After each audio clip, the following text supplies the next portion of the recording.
विश्वं दर्पण दृश्यमान नगरी तुल्यं निजान्तर्गतम् पश्यन्नात्मनि मायया बहिर्भूतं यथा निद्रया यः साक्षात् कुरुते प्रबोध समये स्वात्मानमेवाद्वयम् तस्मै श्री गुरुमूर्तये नमः इदं श्री दक्षिणामूर्तये।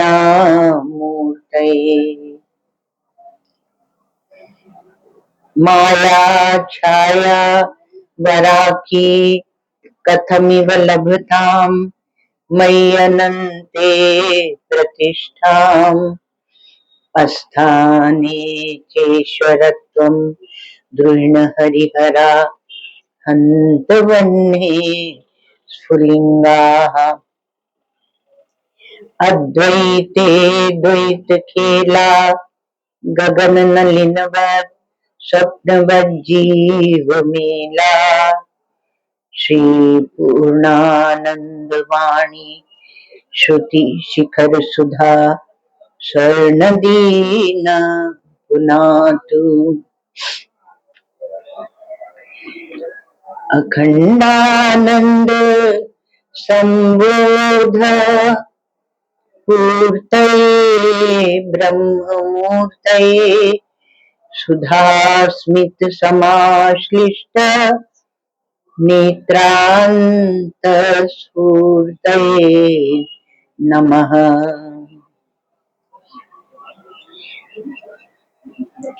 अज्ञानान्तर्गहन पतितान् आत्मविद्योपदेशैः त्रातुं लोकान् भवदवशिखा तापपापज्यमानान् मुक्त्वा मौनं वटविटपिनो मूलतो निष्पतन्ति शम्भोर्मूर्तिश्चरति भुवने शङ्कराचार्यरूपा श्रुति स्मृति पुराणानाम् आलयं करुणालयं नमामि भगवत्पादं शङ्करं लोकशङ्करं नमामि भगवत्पादं शङ्करं लोकशङ्करम्।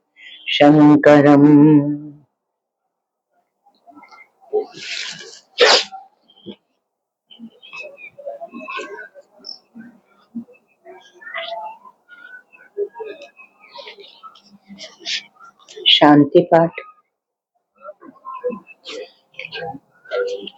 ओम भद्रं कर्णेभिः शृणुयाम देवा भद्रं पश्येमाक्षभिर्यजत्राः स्थिरैरङ्गैस्तुष्टुवागुं सस्तनूभिर्व्यसेमहि देवहितं यदायुः स्वस्ति न इंद्रो वृद्धश्रवाः स्वस्ति न पूषा विश्ववेदाः स्वस्ति नस्तार्क्ष्यो अरिष्टनेमि स्वस्ति नो बृहस्पतिर्दधातु। ओम शांति शांति शांति। मंगलाचरण। प्रज्ञानांशु प्रतानैः स्थिरचरनिकरव्यापिभिर्व्याप्य लोकान् भुक्त्वा भोगांस्तविष्टान् पुनरपि धिषणोद्भासितान् कामजन्यान् पीत्वा सर्वान् विशेषान् स्वपिति मधुरगुं माया भोजयन्नो माया संख्यातुरीयम् परममृतम् अजम् ब्रह्म यत्तन्नतोऽस्मि।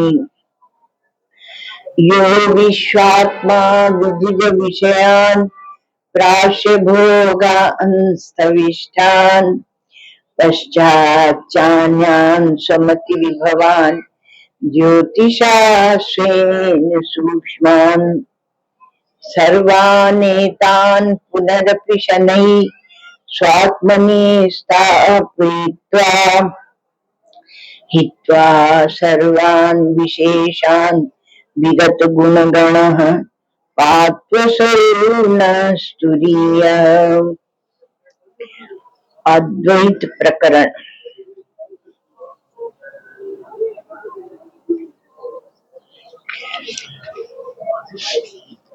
दूसरी कारिका से।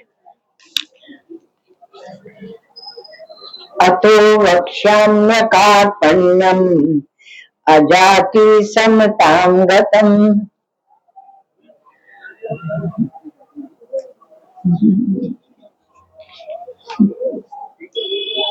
अतो वक्ष्याम्य कार्पण्यम् अजाति समतां गतम्। यथा न जायते किंचित् जायमानं समन्ततः। आत्मा ह्याकाशवज्जीवै घटाकाशैर्योजितः। घटादिवच्च संघाते जाता वेतन्निदर्शनम्। घटादिषु प्रलीनेषु घटाकाशादयो यथा आकाशे संप्रलीयन्ते तद्वज्जीव इहात्मनि। यथैकस्मिन् घटाकाशे रजो धूमादिभिर्युते न सर्वे संप्रयुज्यन्ते तद्वज्जीवाः सुखादिभिः।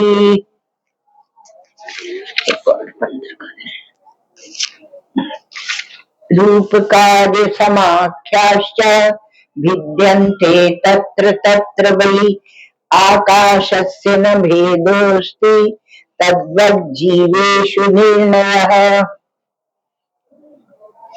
वैसे तो बात यह है कि यदि आप इन कारिकाओं को और भाष्य को देखें तो आपको बहुत कुछ समझ में आ जाता है, लेकिन फिर भी थोड़ा समझाया जाता है। तो कल हम लोग विचार कर रहे थे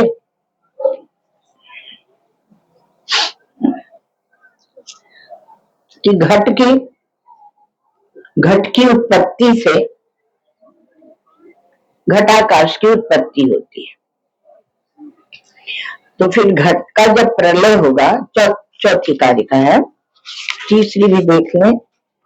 आत्मा आकाशवत है और जीव जो है वो घटाकाश के समान उत्पन्न हुए हैं। तो घटाती के समान ये संघात है, क्या बात कही गई। संघात भी एक शब्द यहाँ आया है।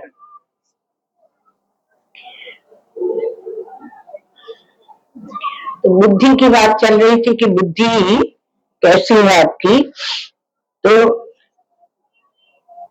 जैसी बुद्धि होगी वैसी आपकी दृष्टि बन जाती है। तो बुद्धि में बैठ के उसे नहीं देखा जा सकता। बुद्धि के सोने पर ही मैं तो रहता है, पर हम समझ लेते हैं कि मैं नहीं रहता। ऐसे नास्ति की ओर चल पड़ते हैं। तो नास्ति तो क्या है? अभाव है। नास्ति अभाव है। तो वेदांती और प्राचीन न्यायिक भी अभाव अभाव को कोई पदार्थ नहीं मानते थे, फिर बाद में मानने लगे, नैयायिक मानने लगे। तो उन्होंने कहा कि जैसे घट रखा है और घट को आपने उठा लिया, तो घट और घट का अभाव, एक विशेष विशेष भाव ये निकाला। तो कहा घटा भाववत भूतलम, तो भूतल जो जहां पर घट रखा हुआ था, तो वहां अब घट का अभाव है। इसलिए उन्होंने कहा कि यदि घट का अभाव कोई पदार्थ नहीं होता तो घटा भाववत भूतलम, यह बात क्यों कही जाती। अर्थात अभाव को भी उन्होंने एक पदार्थ माना। ये अभाव की बात क्यों कर रहे हैं हम लोग, क्योंकि आकाश को भी ऐसे ही देखते हैं। आकाश की बात अलग है। कैसे? आकाश वो है जो सबको अवकाश देता है, असमन्तात काशते, और सब जगह है और सबको प्रकाशित करता है। थोड़ा किंचित प्रकाश है उसमें, तो काशते थी आकाश। तो अब अभाव की बात जब आई, कहा कि सबका वहां अभाव होता है। पृथ्वी, जल, अग्नि, वायु सब है, अग्नि भी है, तो उसमें आकाश में ही प्रकट होते हैं।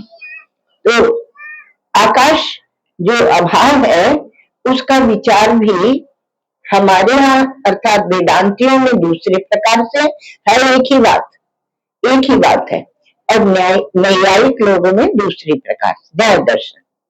तो उसमें कहा एक तो चार अभाव माने, प्राग अभाव, अर्थात जो वस्तु अभी है पहले नहीं थी, तो प्राग अभाव, उस उत्पत्ति से पहले वस्तु नहीं थी। और फिर प्रध्वंसाभाव, विनाश के बाद वस्तु नहीं रहेगी।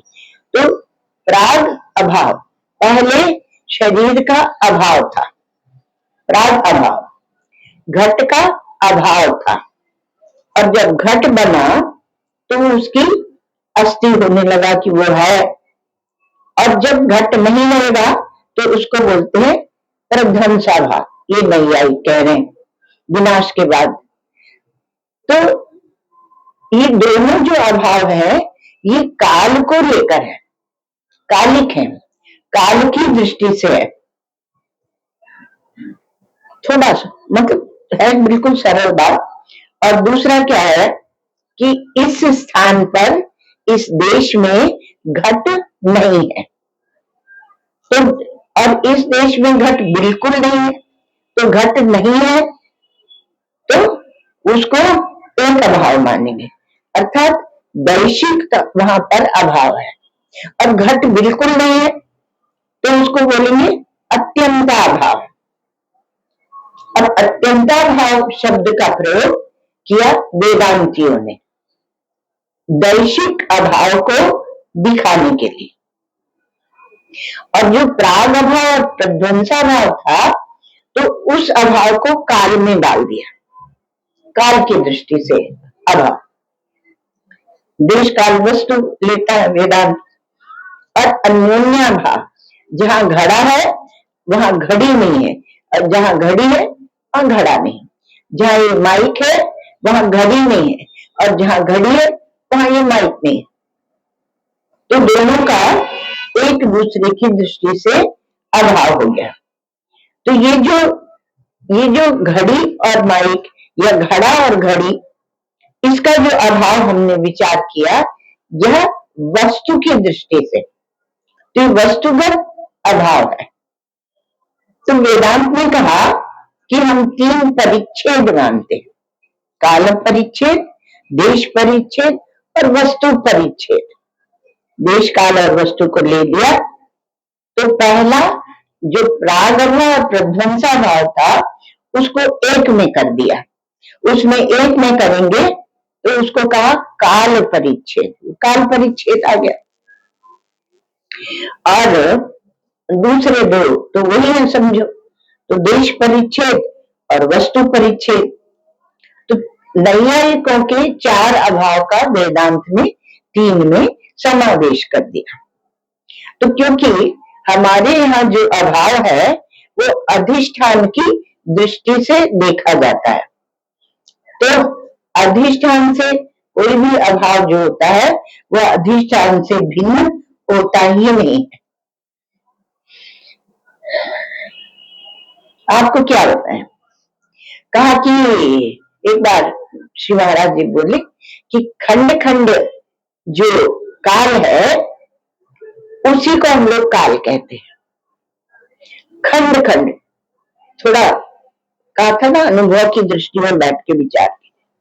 तो खंड खंड काल है, प्रातः हुआ, दोपहर हुई, संध्या हुई, इसमें हम लोग बैठे रहते हैं जागृत अवस्था, और तो आपकी पूरी अवस्था ही उठा के फेंकी जाती है, क्या करो। तो कहा कि ये सब वर्णन बड़ा अच्छा लगता, बड़ा साइंटिफिक है वेदांत।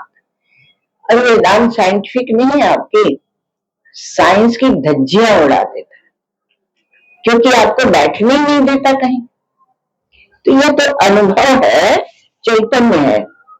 तो कहा कि आप अधिष्ठान से जब भिन्न होते हैं तो काल का दृष्टांत दे रहे थे कि कहा खंड खंड काल है, वेदांत कहता है। और अखंड काल, ऐसे काल की कल्पना करो जिसमें टुकड़े नहीं है।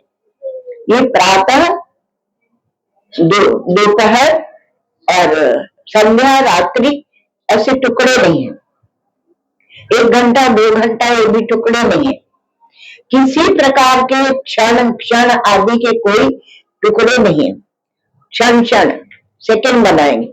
जहां काल की सूक्ष्मता का चिंतन है वो तो हमारे देश में बहुत सूक्ष्म तक जाते हैं, उसको काल के कई भागों में विभक्त करते हैं। तो जो खंड खंड काल है वो है व्यावहारिक, और हम छोड़ रहे हैं व्यवहार को। और जो अखंड काल है वह आपकी आत्मा से अभिन्न है। तो जो आत्मा से अभिन्न है अखंड काल, तो इसका अर्थ है कि वह काल अधिष्ठान से भिन्न नहीं है। काल दूसरी दृष्टि से आप विचार करें तो कहेंगे कि काल जो है वह कल्पित है। कल्पित है, जैसे कहें कि सर्प का जो, रज्जु सर्प दृष्टांत ले लीजिएगा, कहा सर्प का जो अभाव है वह रज्जु से भिन्न नहीं है। या तो हम केवल काल को लिए, वहां सर्प को लिए, तो सर्प का जो अभाव है वह रज्जु से भिन्न नहीं है, रज्जु ही है। उसी प्रकार से प्रपंच का जो अभाव है वह ब्रह्म से भिन्न नहीं है। वहां तो हम देखते हैं ना रज्जु सर्प, तो हमारी समझ में आ जाता है। यहाँ तो हम देखते नहीं है ब्रह्म को, इसलिए अपने स्वयं की अनुभूति की भूमिका में जाइए। प्रपंच का, जहां प्रपंचोपशमा शांतः शिवम अद्वैतम चतुर्थम मन्यन्ते, तो वो जो अद्वैत है उसकी बात हो रही इस प्रकरण में। अथवा कहें कि प्राज्ञ की बात हो रही है, तो जिसमें प्रपंच का अभाव हो जाता है वह ब्रह्म है। तो जब हम प्रपंच के अभाव को देखते हैं तो क्या हम ब्रह्म को देखते हैं? सुषुप्ति में तो हो ही जाता है ब्रह्म, प्रपंच का अभाव। नहीं देख पाते, क्योंकि हमने समझा नहीं, वह अज्ञान का आवरण है। तो उस तक पहुंचने के लिए एक सूत्र दिखा दिया कि आप प्रपंचोपशमा, प्रपंच का उपशम कीजिए। इतना प्रपंच फैला रखा है, राग द्वेष, अच्छा बुरा, ऊंचा नीचा, बड़ा छोटा, बहुत कुछ आपकी बुद्धि में बैठा हुआ है। दुख, ये प्रपंच है क्या?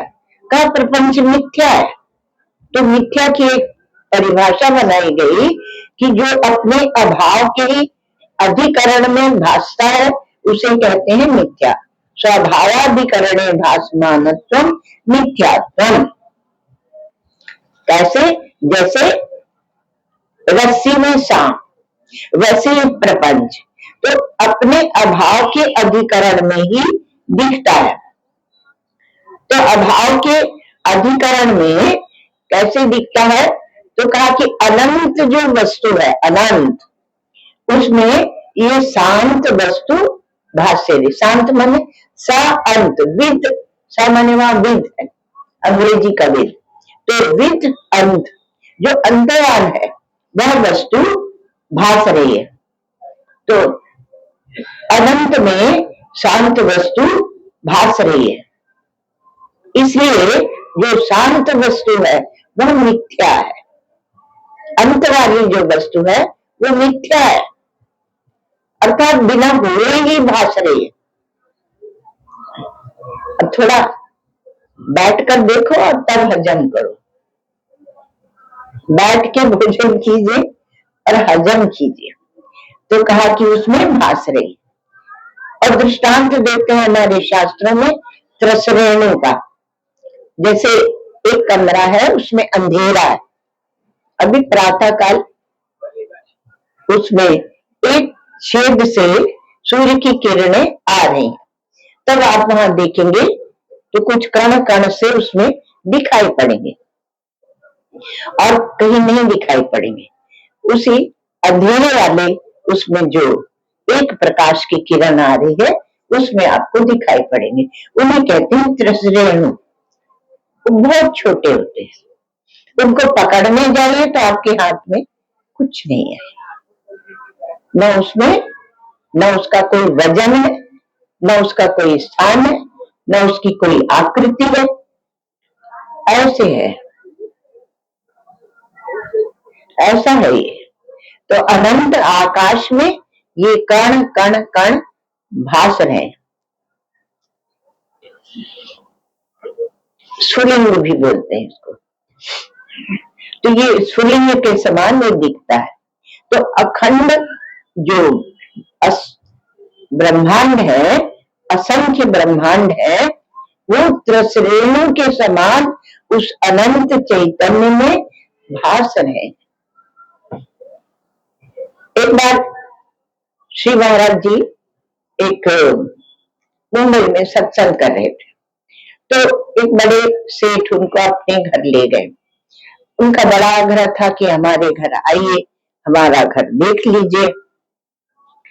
तो अब बम्बई जैसी जगह में उनकी बड़ी कोठी थी, तो उन्होंने घूम घूम के दिखाई कि महाराज जी हमारी कोठी है और इसमें देखिए ये यहाँ पर स्विमिंग पूल है, ये बच्चों का पढ़ाई का कमरा है, ये यहाँ पर खेलने का कमरा है, और सब दिखाते। और एक मंजिल, दो मंजिल सब दिखाए। फिर दिखाया कि उनका पढ़ाई का कमरा है। तो वहां ग्लोब होता है ना, विश्व का गोला नक्शा जो होता है वो रखा हुआ था। तो महाराज बोलते हैं कि ये क्या है? तो उसने कहा कि ये विश्व का नक्शा है। तो कहा अच्छा दिखाओ हमें। कहा ये अमेरिका है, ये नॉर्थ अमेरिका है, साउथ अमेरिका, ये यूरोप है, इधर नीचे अफ्रीका है, ऊपर रशिया है, चीन है, भारत है। अच्छा भारत है तो इसमें महाराष्ट्र कहाँ है? छोटा सा महाराष्ट्र था। तो महाराष्ट्र में कहा कि बंबई कहाँ है? मतलब जब ये बात कही जाती है ना कि ब्रह्मांड त्रसरेणु के समान और उसमें ब्रह्म में अनंत में दिखते हैं, आकाश को यहाँ उस आत्म चैतन्य के साथ दिखाया है। तो महाराज जी ने कहा कि अच्छा बम्बई कहाँ? तो उस तक्षण में बम्बई क्या, एक टपका था, एक छोटा सा बूंद था। तो कहा कि ये बम्बई है। तो कहा कि अच्छा तो तुम इसमें अपनी कोठी दिखाओ कहाँ है? उसमें कोठी कहाँ दिखाए? एक तबका तो बन नहीं था। अब उसमें वो अपनी कोठी कहाँ दिखाए?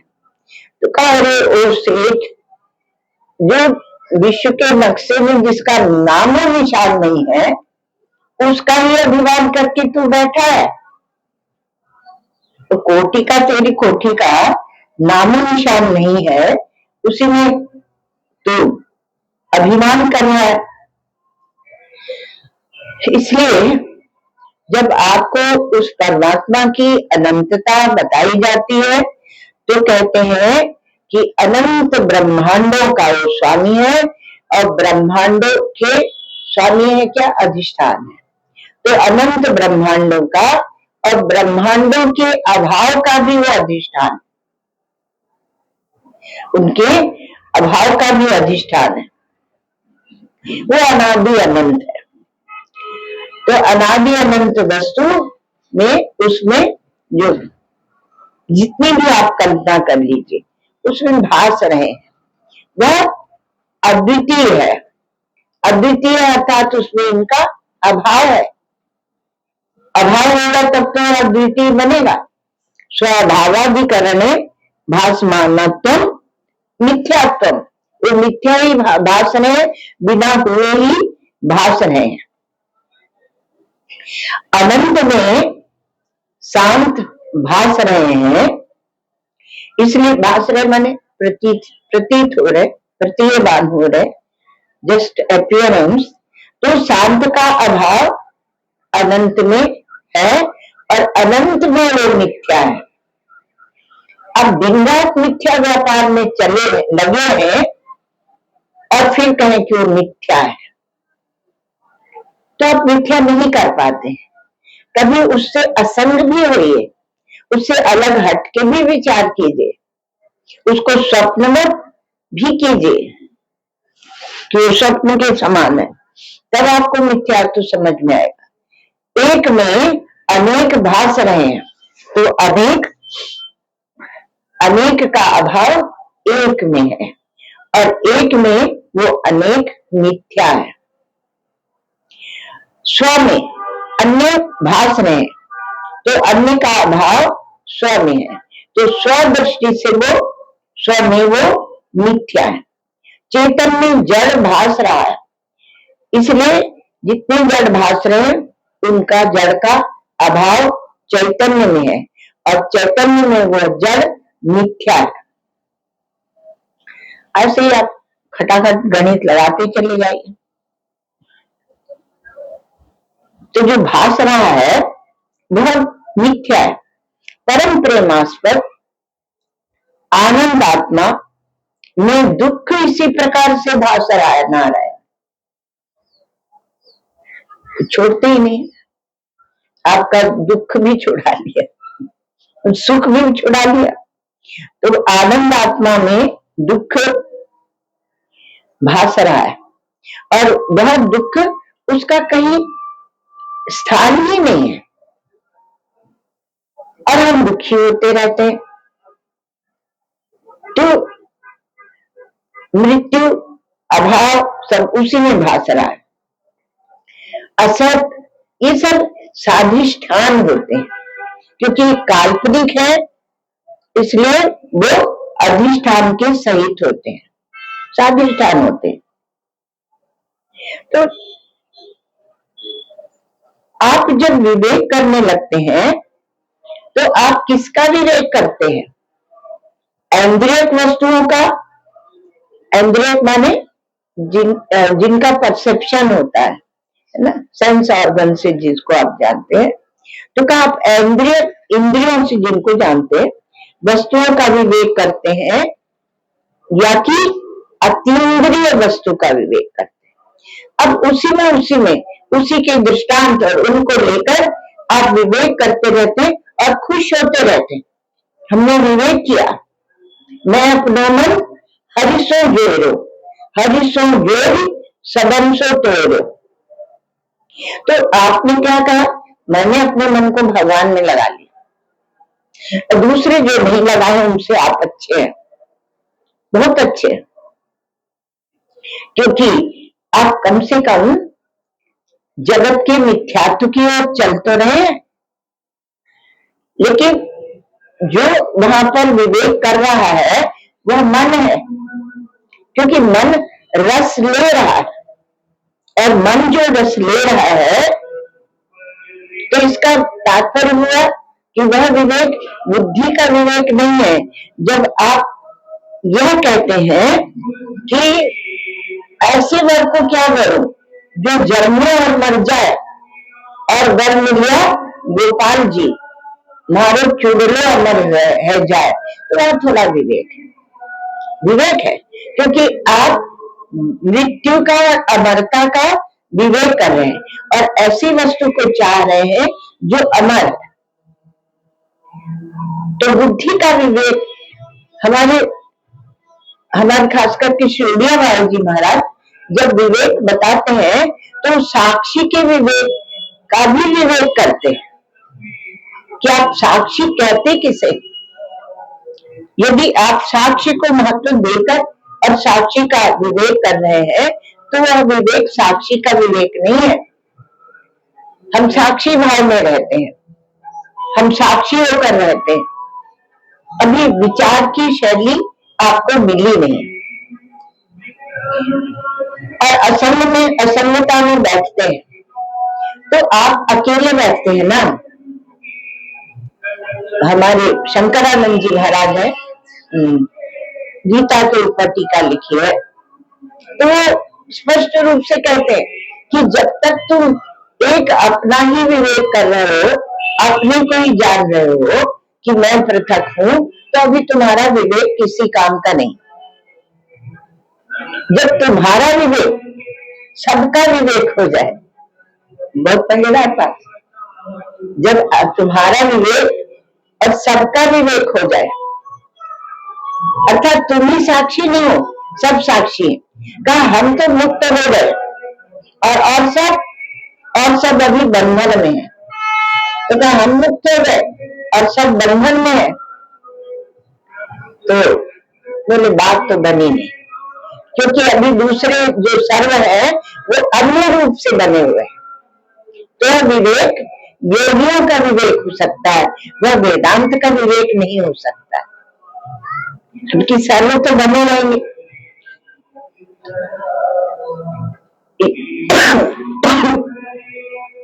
तो यहाँ पर जो ये बात कही कि आत्मा ही आकाशवत और जीव घटाकाश के समान है। अब कहा कि ठीक है, हम घटाकाश और आकाश का विवेक करते हैं, घटादिवच्च संघातई, तो आप किस प्रकार का विवेक करते हैं? क्योंकि आप आकाश का विवेक नहीं कर रहे हैं, घट में जो आकाश है उसका विवेक नहीं कर रहे हैं, अभी आप उपाधि में उपाधि का ही विवेक कर रहे हैं। मार दी चोट, जबरदस्त चोट मारी, अब ये साधन करो साधन। अब जो आप विवेक कर रहे हैं, थोड़ा इसको समझ गए होंगे आप लोग, वो उपाधि जो घट की बनी हुई है उसमें उसी का आप विवेक कर रहे हैं। तो इसलिए ये जो मिथ्यात्व का विचार होता है वेदांतों में, वह भी एक जबरदस्त विवेक। आप सत्य को जाने, उस सत्य को जानने के लिए वह विवेक है। तो आकाश क्या है? द्रव्य उसे कहते हैं जो गुण और क्रिया का आश्रय बनता है।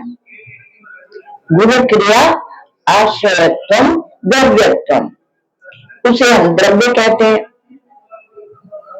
तो आकाश को लेकर अलग अलग विचार हैं। आकाश को द्रव्य मानते हैं कोई, तो नैयायिक भी और पूर्व मीमांसक भी आकाश को, पूर्व मीमांसक आकाश को प्रत्यक्ष मानते हैं, अभावात्मक नहीं मानते। और आश्रय वो गुण क्रिया आश्रय, तो ऐसा मानते हैं आकाश को, अर्थात पृथ्वी जल वायु, अग्नि और वायु। तो पृथ्वी जल अग्नि और वायु, पृथ्वी क्या है? ठोस है और जल तरल है, और अग्नि क्या है? गैस रूप है। अग्नि गैस रूप, वायु गैस रूप है। तो ऐसे उनके सबके रूप है। और फिर वो किसमें है? आकाश उनको धारण करता है समष्टि में। पृथ्वी जल अग्नि वायु ये समष्टि में, क्योंकि ईश्वर की उपाधि। और बहुत बार हम अपनी उपाधि निरस्त कर भी लेते हैं, तो ईश्वरीय सृष्टि, ईश्वरीय उपाधि बनी रहती है आपकी बुद्धि में। अब ईश्वर की उपाधि है पंचभूत, और पंचभूत में ही आकाश का दृष्टांत दिया जा रहा है। तो उस ईश्वर की उपाधि का आप कैसे विवेक करेंगे? तो कहा कि वह प्रत्यक्ष है, पूर्व मीमांसकों ने कहा। क्योंकि जब कहते हैं कि यहाँ पक्षी उड़ता है, तो यहाँ मतलब कहा? आकाश में। आकाश में ना, तो आकाश तो प्रत्यक्ष हो गया, वो कहते हैं। और नैयायिक के कहते हैं कि शब्द ध्वनि का आश्रय है आकाश। यदि पोल न हो कहीं, तो शब्द उसमें, ध्वनि उसमें चल नहीं सकती, स्पंदन उसमें नहीं हो सकता। स्पंदन होने के लिए एक पोल चाहिए। पोल माने आकाश, खोखलापन, तो वो चाहिए। तो उसमें शब्द की गति होगी, वो उसमें चलेगा। तो इसलिए वो कहते हैं गुण और क्रिया का आश्रय है आकाश। जहाँ शब्द चलता है, शब्द का जो आश्रय है वह है आकाश। और वेदांती थोड़ा दूसरी प्रकार से विचार करते हैं। उन्होंने कहा कि भाई ये आकाश भी तीन प्रकार, तीन प्रकार का कैसे? कहा एक भूताकाश जो आपको दिख रहा है, जिसको ही सामने रखकर आप विचार कर रहे हैं, और एक है चित्ताकाश। तो भूताकाश को देखते हैं आप, भूताकाश में सब कुछ हो रहा है। और जब आप स्वप्न देखते हैं, तो वहां जो आकाश है वह है चित्ताकाश। अर्थात वहां पर आपका चित्त ही आकाश बना हुआ है। अब जरा उसको याद दिला, आपका चित्त ही आकाश बना हुआ है। तो कहीं ऐसा तो नहीं यहाँ भी आपका चित्त ही आकाश बना हुआ है, और उसी में सब गड़बड़ झाला, पूरी सृष्टि और विस्तार और पृथ्वी और बहुत सारे ग्रह नक्षत्र, और उसमें मंगल में गया हमारा मंगलयान, चंद्रमा में गया चंद्रयान, सब दिख रहा हो। इसलिए उसको कहा चित्ताकाश। अब यहाँ तो आध्यात्मिक विचार है, ये तो सब्जेक्टिव साइंस है। सब्जेक्टिव साइंस वाले आपके अनुभव के ऊपर बैठ के जो चलती है, तो आपके स्वप्न का जो आकाश है, हमारे श्री गुरुदेव हमसे पूछते एक बात, क्यों बताओ कि जो तुम सपना देखते हो, उसमें जो तुम्हारा आकाश है वो बाहर के आकाश से छोटा होता होगा? जानने के लिए कि इसकी समझ कहाँ तक है, तो बोलते हैं छोटा होता होगा इस आकाश से, देश की दृष्टि से। तो हमने पढ़ ली थी कारिका, तो हमने कहा नहीं महाराज छोटा नहीं होता। इतने खुश होते, बहुत खुश होते थे।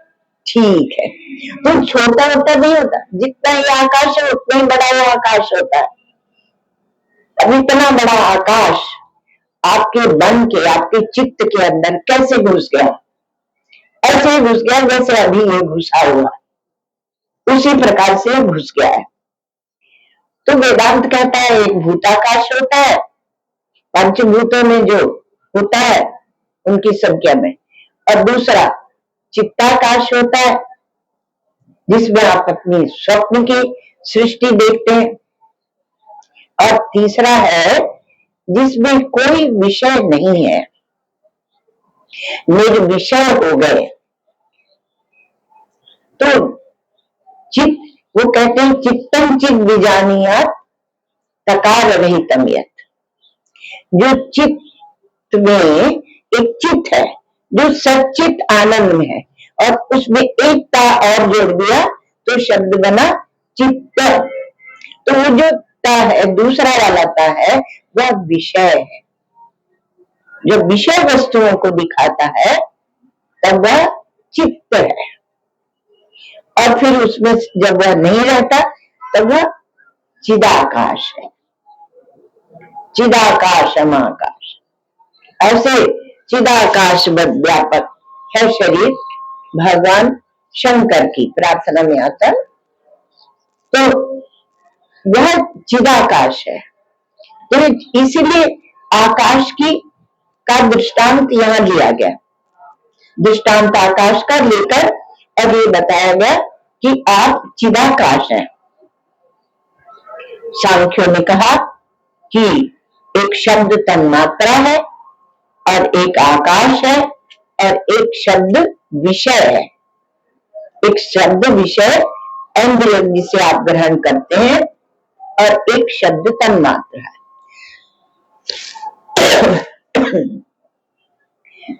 तो ध्वनि चलती है तो आकाश नहीं चलता है। जब ये कहते हैं कि घट आदि प्रलीन हो जाते हैं घटाकाश में, तो आप ये समझिए कि आपका आकाश संप्रलीयन्ते तद्वत् जीवा इहात्मनि।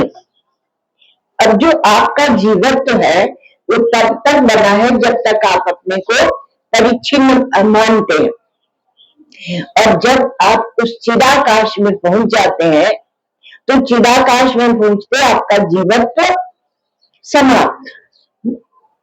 तो कहा कि आकाश, ये चौथी कारिका में कह रहे हैं कि घटादिषु प्रलीनेषु घटाकाशादयोयता, घटादि के लीन होने पर जिस प्रकार घटाकाश आकाश संप्रलीयन्ते महाकाश में लीन हो जाते हैं, ये आपको दृष्टांत दिया जाता है। और तद्वत् जीवायु आत्मनि, उसी प्रकार से जो चित्ताकाश में बैठा हुआ जीव है महाकाश को अपना दृश्य बनाता है, स्वयं दृष्टा बनता है, प्रमाता बनता है। तो ऐसा जो जीव है तो वह भी जब उसकी उपाधि समाप्त होती है तो वह महाकाश में या चिदाकाश में उसी प्रकार चला जाता है। हमारे जो भी बात कही जाएगी साधिष्ठान कही जाएगी, अधिष्ठान को रख के कही जाएगी। हमारे में अर्थात वेदांतियों में और बौद्धों में यही भेद है। उसका कारण ये है कि उनके पास प्रमाण नहीं है। वेदों को तो मानते नहीं, आत्मा को मानते नहीं, ईश्वर को मानते नहीं, लटक गए बेचारे। तो इसलिए यहाँ भाष्यकार भगवान कहते हैं कि यथा घटाद्युत्पत्त्या घटाकाशादि उत्पत्ति, जिस प्रकार घटादि की उत्पत्ति से घटाकाश की उत्पत्ति हो जाती। आकाश तो उत्पन्न नहीं होता, पर वो जो आकृति बनी मिट्टी में उससे हमने कहा इसमें आकाश उत्पन्न हो गया। यथा घटादि प्रलय घटाकाशादि प्रलय, घट जब फूट जाता है तो घटाकाश में का भी प्रलय हो जाता है, ऐसे मानते हैं। तब देहादि संघातोत्पत्त्या जीवोत्पत्ति, जब देह आदि संघात बनता है, ये आपका शरीर ये एक घट ही है, ये भी एक घट ही है, खाली इसमें दो पैर और लगा दी है। तो इसलिए कभी कभी घट ऐसा भी बनाते हैं जिसमें पैर होते खड़ा करने। तो अथवा घटादि प्रलय घटाकाशादि प्रलय तद्वत् देहादि जो संघात है उसकी जब उत्पत्ति है, संघातोत्पत्त्या जीवोत्पत्ति, तत् प्रलय च जीवानाम जीवानामिहात्मनि प्रलयो न सत इत्यर्थ। तो कहा कि देहादि जो संघात है उसकी उत्पत्ति से जीव की उत्पत्ति होती है और उनका लय हो जाने पर जीवों की का इस आत्मा में लय हो जाता है। स्वतः उनका लय नहीं होता, न स्वतः, पर जब ये घट का लय होगा तब घटाकाश का लय होगा। ऐसे बता, घटादि की उत्पत्ति से घटाकाश की उत्पत्ति। तो घटाकाश एक कल्पित ही खड़ा हुआ है और घटादि के नाश से घटाकाश आदि का नाश। सम्राट की उत्पत्ति से जीव की उत्पत्ति और उनका लय होने पर जीवों का आत्मा में लय हो जाता है। तो स्वतः लय नहीं होता, ऐसे बता, क्योंकि वो कल्पितत्व तो जब तक रहेगा तब तक वो रहेगा। अब ये संघात जो है, संघात, तो संघात जो है यह क्या हमारे ऐसे कहते हैं शास्त्रों में कि संघात से परार्थत्वात्, संघात जब बनता है तो वह दूसरे के लिए काम में आता है। घट जब बनता है तो दूसरा एक मनुष्य उसमें पानी भरेगा, गंगा जल, अथवा तो उसमें मध्य शराब भरेगा अथवा उसमें अनाज भरेगा, ये उसकी मर्जी है। तो इसलिए यह एकदम पृथक करके और बता रहे हैं। अब इसमें ये जो आकृति बनी, तो आप ये सुनते ही कि घट की आकृति बनी, घट की आकृति बनी और हम उपाधि में आ गए, और घट फूटेगा तो उपाधि खत्म।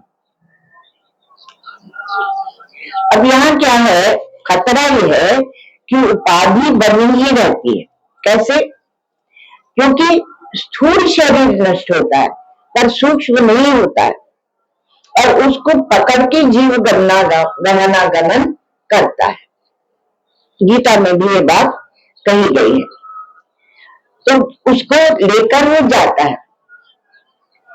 तो वो अद्वय और एक जो परमात्मा है उसकी यहाँ एक बात बताई जा रही है। कैसे बताई जा रही? कि जब तक एक हम कहते हैं कि वह एक है, तब तक उसमें क्या उसको बोलेंगे, सब में एक है। एक क्या है? अन्वेति व्याप्नोति इति एक है, एति इति एक है, और एति अन्वेति व्याप्नोति इति एक है, जो सब में व्याप्त होके रहता है। जब एक बोलते हैं तो एक और एक दो, एक और दो तीन, तो ऐसे आप गणित चलाते हैं। तो अनेक की कल्पना का जो आधार है वह कल्पित है, एक है। तो 2, 3, 4, 5 जितनी भी आप कल्पना करेंगे उसका मूलाधार आधारभूत कल्पना होगी, जो संख्या, उसका नाम है एक,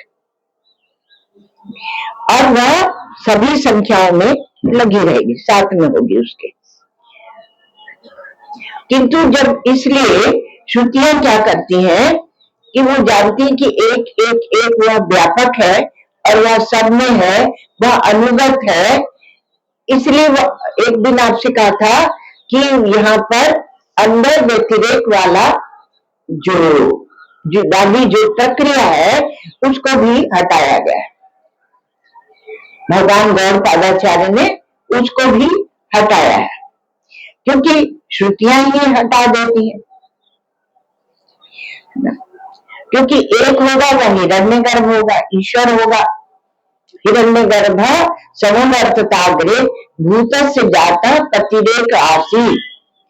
तो भूत का वह एक पति है, वह ईश्वर, वह परमात्मा है, हिरण्यगर्भ अथवा आपके इष्ट देवता।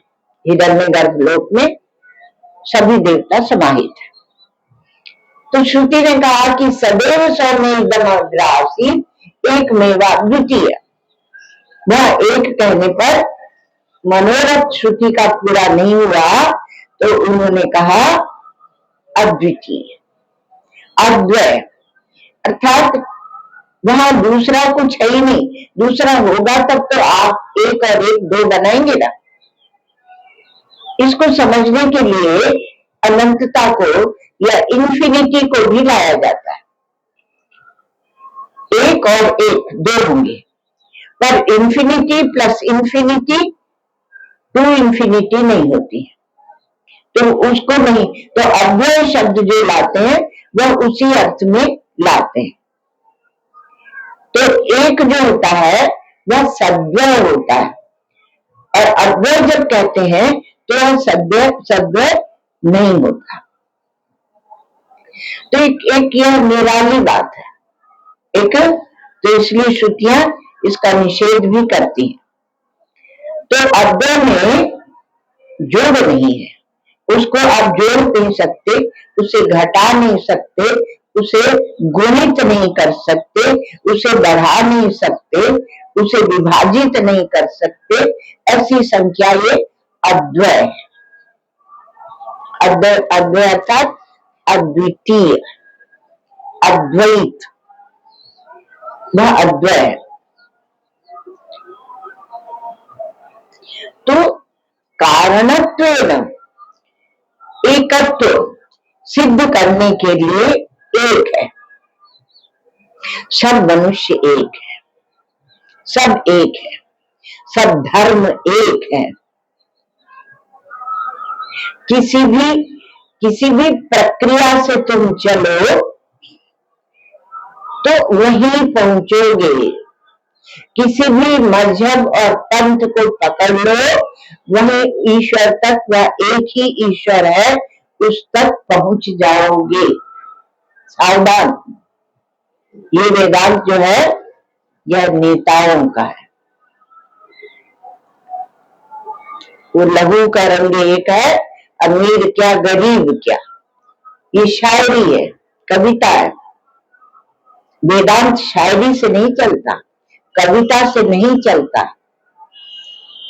ये ठोस सिद्धांत को लेकर चलता है, और इसका धरातल, इसकी भूमिका अलग है।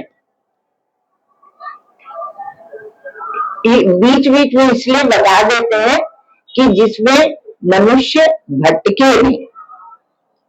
तो जो जिसको गुणित किया जा सकता है उसको कारण आप मान सकते हैं। तो कारणत्व में एकत्व सिद्ध करने के लिए एक कहते हैं, एक है। और कार्य कारण भाव से जो रहित है वह अद्वैत है, वह अद्वय है। तो ये अद्वय सिद्ध करने के लिए श्रुति ने कहा एक मेवा द्वितीय, एक ही कह देती, वो अद्वितीय कहने की क्या जरूरत पड़ गई माता को।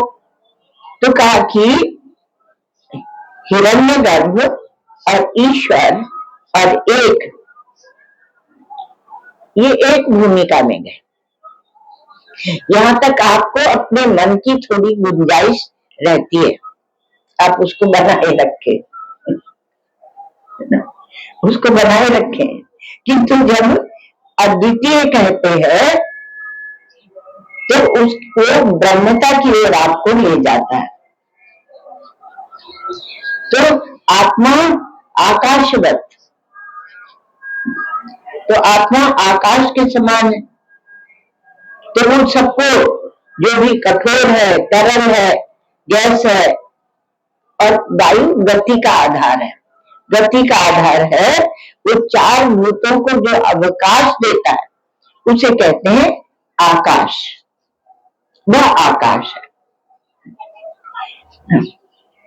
अवकाश को भी आकाश कहते हैं, पर आकाश में आ समन्तात काशते, इसी थोड़ा उसमें प्रकाश रहता है।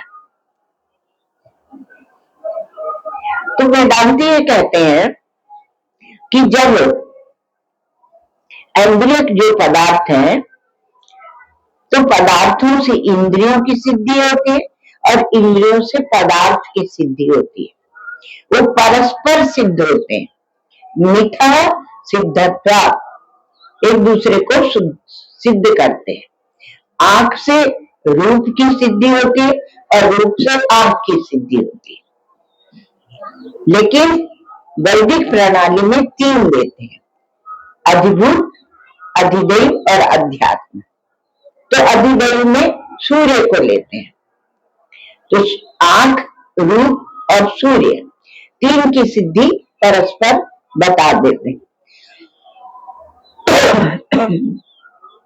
तो अध्यात्म, रूप और अधिदैव, तो सूर्य अधिदैव हो गए। अब इसी प्रकार से सबका गणित लगाया जाता है। तो इनमें से तीन में से एक नहीं है तो दूसरे दो भी सिद्ध नहीं होते। यदि सूर्य नहीं हो इस पृथ्वी पर तो आपके अधिदैव को हटा दिया, तो अधिभूत जो रूप है और अध्यात्म जो आंख है वह भी सिद्ध नहीं होगी। अनुग्राहक देवता जो होता है उसे कहते हैं अधिदैव। उस अधिदैव से तो दो की सिद्धि फिर नहीं होगी। उसी प्रकार यदि आंख नहीं है,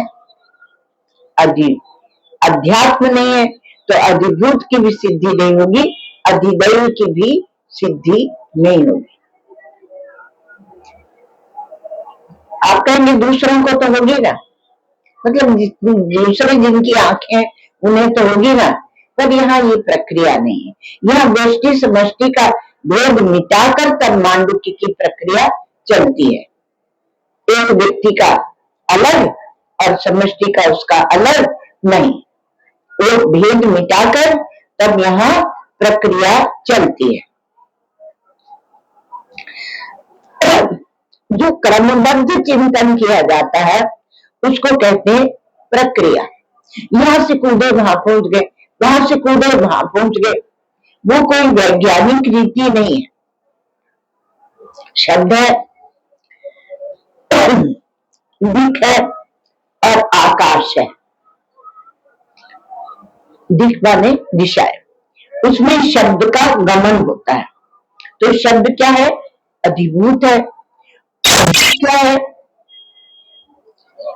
दिख क्या है? तो कहा दिख, दिख जो है वह, और कान जो है वो अध्यात्म है, और दिक देवता वो अधिदैव है, और आकाश उसमें लिया।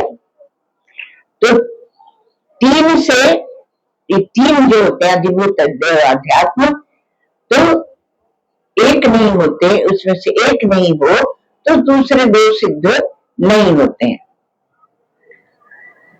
कोई पूछे कि क्यों बनाई इंद्रिया भगवान ने? जब मुंह जाल ही फैलाती है, इंद्र जाल फैलाती है, जीव को फंसाती रहती है, तो क्यों बनाई भगवान ने इंद्रिया? विवेक कराने के लिए। भगवान ने विवेक कराने के लिए बताया, क्योंकि यदि तीनों नहीं होंगे, अध्यात्म, अधिभूत, अधिदैव, तो आपको ये विवेक इस प्रकार का नहीं पता चलेगा। ये सूक्ष्म चिंतन हमारे ऋषि मुनियों ने कृपा करके हमें दिया है। तो शब्द है, शब्दाश्रय आकाश है, और इनको ग्रहण करने वाले आपके कान है। तो शब्द नहीं है तो आकाश नहीं है, और कान नहीं है तो फिर ये कुछ भी सिद्ध नहीं होता। तो गति इतनी दूर तक होती है, अधिभूत, अध्यात्म और जागृत स्वप्न की प्रक्रिया से जो व्यष्टि और समष्टि है वह एक हो जाती। स्वप्न में जब आप स्वप्न देखते हैं तो स्वप्न में जो देखते हैं तो वहां पर व्यष्टि समष्टि, यदि आप दृष्टा को पकड़ लें, स्वप्न दृष्टा, जागृत दृष्टा, तो दृष्टा एक ही रहेगा। जो जागृत का दृष्टा है वही स्वप्न का दृष्टा है। अब तो भेद हम लोग आगम प्रकरण में कर चुके हैं, क्योंकि हम बहुत बार अभिमानी को दृष्टा मान लेते हैं। जागृत का अभिमानी विश्व, स्वप्न का अभिमानी तेजस, सुषुप्ति का अभिमानी, प्राज्ञ, ये अभिमानी है, पर दृष्टा एक ही रहता है, दृष्टा में परिवर्तन नहीं होता।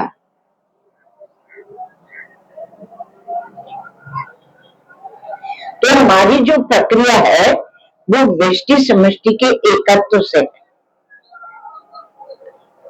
इसका फिर से याद इसलिए दिलाते हैं पुनः पुनः, क्योंकि आप विचार में गड़बड़ा ना जाए। तो चित्ताकाश की सृष्टि चित्त के द्वारा है, जैसे स्वप्न का आकाश। तो भूताकाश और चित्ताकाश, इन दोनों का अपवाद करो एक साथ। ये जो आपको समझाए गए, भूताकाश बाहर है और चित्ताकाश जिसमें हम स्वप्न देखते हैं, मनोराज्य करते हैं, तो दोनों का अपवाद करो।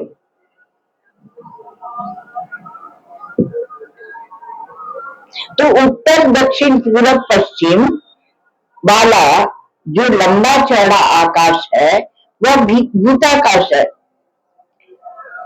और वह आपके भीतर जो आकाश है,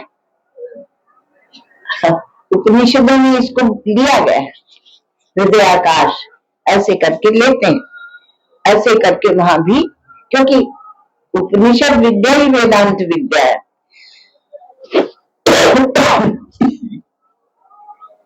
तो भीतर के आकाश से विलक्षण चैतन्य वस्तु मात्र जो है वह चिदाकाश है, वह चिदाकाश है। तो दृष्टांत और दाष्टांतिक है ना, तो 5 भूत तो ईश्वर की उपाधि है और 5 पुरुषोत्तम की उपाधि है, पर चिदाकाश अर्थात अनंत चैतन्य, और वो किसी उपाधि में आता नहीं है। उपाधियां कल्पित है, जैसे आपने मिट्टी की आकृति एक बना के और घटाकाश बनाया, उसमें ले जाके पोल को डाला, क्या कहा जब हम चलते हैं तो वो उसके अंदर का आकाश भी चलता है? नहीं चलता। कोई ठोस वस्तुएं रखी हो वो चलती हैं, तो आपको लगता है कि उसका वो आकाश भी चलता है। तो अनंत चैतन्य में जो अहमर्थ है वह आत्मा है। जैसे कहा कि एक त्वम की उपाधि, एक तत्व की उपाधि, तो पंचभूत की तत्व की उपाधि पंचभूत है और पंचकोश त्वम की उपाधि है। तो कहा कि अनंत चैतन्य में अमर्थ आत्मा, ये आकाशवत अनंत चैतन्य, फिर ये जीव चैतन्य के रूप में छोटा सा कैसे हो गया? घटाकाश विभोदित, यह घटाकाश कैसे बन गया? तो कुछ बना नहीं। घटाकाश विभोदित, तो कुछ बना नहीं, वो कल्पित एक दीवार ही बनी है, और दीवार चलती है तो उससे आकाश नहीं चलता है। आकाश है। आप जब जो घटाकाश की दीवार बनी है उसको थोड़ा फोड़ दो, तो फोड़ोगे, जरा सा चोट मारोगे तो उसमें भी छेद निकल आएगा। जो अधिष्ठान है आकाश, वही आपको देखने पर वही दिखेगा। तो ये व्यवहारिक सत्ता में ही मात्र घट है, पर काम चलाओ। व्यवहारिक सत्ता क्या होती है? काम चलाओ, काम चलाओ। तो महाकाश में घटाकाश है नहीं, और चिदाकाश में जीवाकाश या आत्माकाश वह भी है नहीं। कल्पित हम एक आकृति बना के और उसमें बैठ गए हैं। ये जो देह की आकृति है यह मन गढ़ंत है। घट माने गढ़ा हुआ, मन घड़ंत। तो मन गढ़ तो बना के हम बैठ गए और इसका हम अभिमान करते हैं। इसलिए जो हमारे कुम्हार बंधु होते हैं वो अपने को प्रजापति कहते हैं, अर्थात बहुत से घट वो बनाते हैं। और आप भी तो घट बना के ही तो बैठे हैं ना। तो घटानाम निर्मातुम त्रिभुवन विधातुश्च कलहा, दोनों के बीच में झगड़ा हो गया। उन्होंने कहा कुम्हारों ने कि मृत्यु लोक के ब्रह्मा हम हैं, हम इतने घट बनाते हैं। तो ब्रह्मलोक का जो ब्रह्मा है वो शरीर बनाता है, तो मृत्यु लोक में हम भी घड़े बनाते हैं।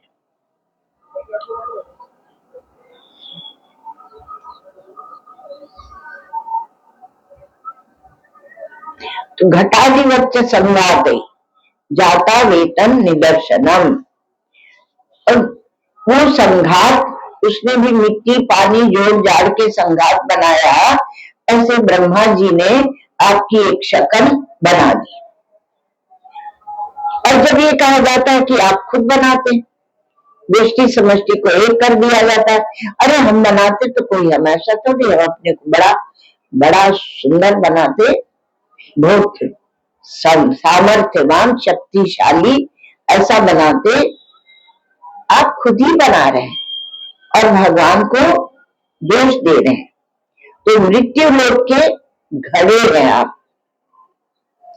मृत्यु लोक के घड़े हैं, वो ब्रह्मा जी बना बना के आपको दे रहे हैं। एक बार हम लोग कुछ विचार करते थे, तो एक महात्मा थे रामघाट में, बहुत पुरानी बात है। तो वो कहते थे कि देखो ऐसे ऐसे मतलब मत समझाया करो माता जी, और फिर सबकी मुक्ति बता देते हो तो सब मुक्त हो जाएंगे तो सृष्टि कैसे चलेगी। रोज उनका सब मुक्त हो जाएंगे तो सृष्टि कैसे चलेगी। तो हम मुस्कुराते रहते थे, क्योंकि वो उपासक थे। उपासना शितो ब्रह्म जाते ब्रह्मणि वर्त, तो उपासक थे। तो इसलिए अपनी उपासना में एकदम दृढ़ थे। तो इसलिए वेदांत सुनना भी नहीं, सुनते तो उसकी आलोचना ही करते। तो आखिरी आलोचना उन्होंने यह की कि सब मुक्त हो जाएंगे तो सृष्टि कैसे चलेगी, ये दुनिया कैसे चलेगी। होते ऐसे प्रश्न आपके अंदर भी आते हैं, ऐसे नहीं समझना कि नहीं आते। फिर रोज पूछे। अब सत्संग के बाद बाबा की आरती होती थी, तो आरती में खड़े हो जाए और वो हमसे पूछे, तो बाबा की आरती में सबको आने होता था, आश्रम के सभी साधुओं को। फिर एक दिन हमने कहा कि बाबा आप चिंता मत कीजिए स्वामी जी, ये ब्रह्मा जी बैठे हैं ना, ब्रह्मा जी हैं कि नहीं। बोले हाँ, वो और बहुत सा बना लेंगे, बहुत सी सृष्टि वो बना लेंगे। तो आपको घट बना बना के और यहाँ पर फेंक दिए। और संघात माने कई चीजों को मिलाकर जो बनता है उसे कहते हैं संघात।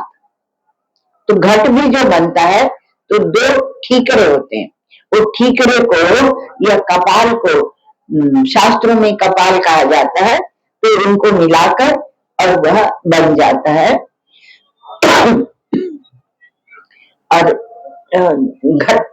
संघात से परार्थत्व वो किसी और के लिए होता है, वो जीवात्मा उसमें प्रवेश करके और उसका उस शरीर का आनंद लेता है।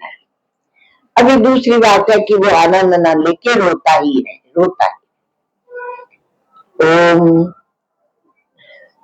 सर्वे भवन्तु सुखिनः, सर्वे सन्तु निरामयाः, सर्वे भद्राणि पश्यन्तु, मा कश्चित् दुःखभाग् भवेत्। असतो मा सद्गमय, तमसो मा ज्योतिर्गमय, मृत्योर्मामृतं गमय। ओम पूर्णमदः पूर्णमिदं पूर्णात् पूर्णमुदच्यते, पूर्णस्य पूर्णमादाय पूर्णमेवावशिष्यते। ओम शांति शांति शांति। हमारे देश में जब भगवान की कथा होती है ना, तो बोलते हैं कि आनंद का जहाँ प्रसंग हो उस दिन वहां पूर्ति करनी चाहिए। फिर ये क्या बात की आखिरी में कह दिया रोता ही रहे, रोता ही रहे। क्योंकि हमारे रोना भी एक आनंद ही है। आप देखिए योग में भी कितने गीत गाए जाते हैं, हर जगह आनंद है। और सामान्य लोग जहाँ रोते हैं, महात्मा लोग वहां हंसते हैं। हमारे यहाँ महात्माओं में जब शरीर छूटता है तो उसका बड़ा आनंद मनाते, दूसरे लोग 12 दिन रोते हैं और महात्मा लोग 16 दिन तक आनंद मनाते हैं। क्योंकि आनंद का उत्सव तो बढ़ाओ, 16 दिन करो, ऐसा है।